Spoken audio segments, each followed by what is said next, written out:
Kebakaran pasar pagi Rantai Pau ini membuat warga panik. Mereka berupaya memadamkan kobaran api meski dengan peralatan seadanya. Pemadam kebakaran yang diterjunkan ke lokasi berupaya memadamkan kobaran api. Namun karena akses ke lokasi yang sempit membuat proses pemadaman berjalan lambat. Belum diketahui penyebab kebakaran. Api berasal dari salah satu kios milik pedagang yang kemudian membesar. Akibat kebakaran, sejumlah kios pedagang ludes dilalap si jago merah. Ini yang setelah kami koordinasi dengan kepala pasar, itu belum bisa kami pastikan dari mana asalnya api ini.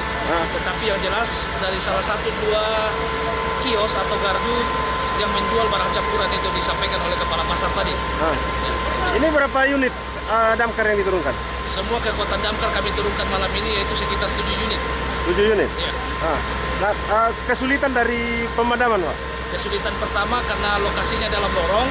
Yang kedua, kesadaran masyarakat untuk memberikan kesempatan kepada teman-teman di lapangan yang melaksanakan pemadaman itu tidak ada. Mereka malah berkumpul.